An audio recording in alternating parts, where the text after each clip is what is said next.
I'd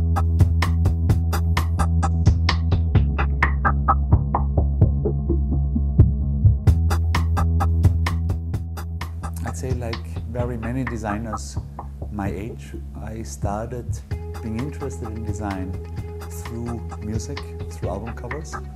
Doing the cover for music that's being played by less terrible bands than the one that I was in myself would be a good deal. But I think that whole job to visualize music was one of the most pleasurable processes within the design world. And with most other things in my life, when I do it a lot, I get used to it and I start taking it for granted. So after having done that, I moved onward to other things that became very interesting to me. Things that I'm passionate about now, like design for science, or design for social causes, or design for the art world.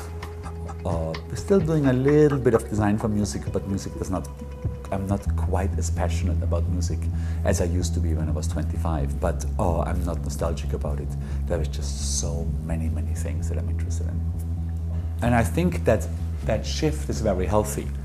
I mean, if here and there I see people my age on the street with some band t-shirt on, you know, specifically if it's an AC/DC t-shirt, where I think, somehow I'm glad I'm not that person.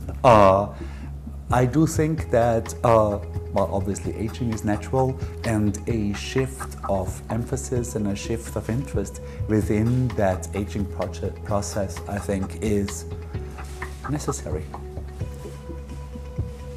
My feeling is that so much of the work that is done by professional design studios is perceived by the regular audience, and by the regular audience I mean my mom or your mom, as being machine-made.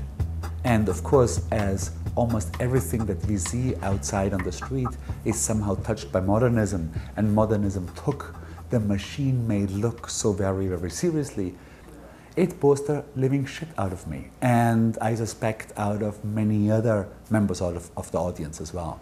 And it almost like says, do not read me, I am boring. Do not look at me, I am a piece of corporate communication. I will not have anything to say that you actually want to know. My feeling now is that, considering we've had 80 years of modernism, 40 of them it being the status quo, meaning like half of that it really being the prevalent style worldwide of most communications, not just communications, but also architecture and product design, I think it is finally time to move away from it. Making it clear that it's made by a human will help the communicational aspect of it. That I can look at a big picture, that I can look at something that has a fair amount of complexity and see the patterns where it goes. I would think that many other designers have that sort of capability, because I think that's the essence of what we do. Look at something that's big and complex and difficult to understand and boil it down into something that is not only easy to understand, but is also interesting, that can be digested.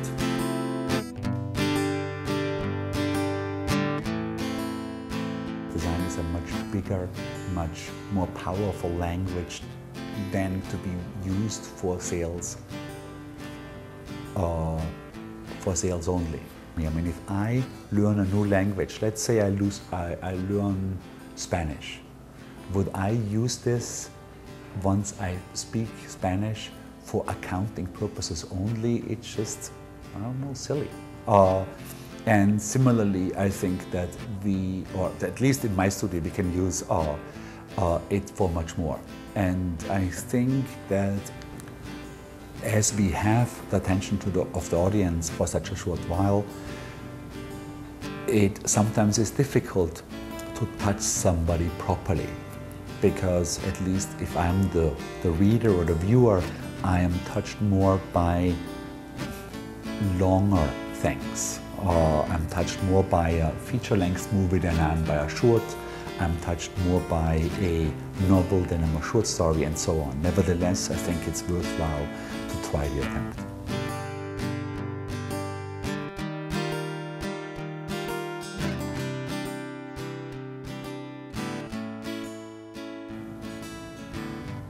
I think in general I'm a fairly curious person, so I'm interested in a lot of things. I could be interested more. That sort of curiosity to talk to the person next to you on the plane, to find out what they're doing, to really figure out what that animal is doing, what reading the science page, to take a lot of input in from outside of the design profession, I think works very well.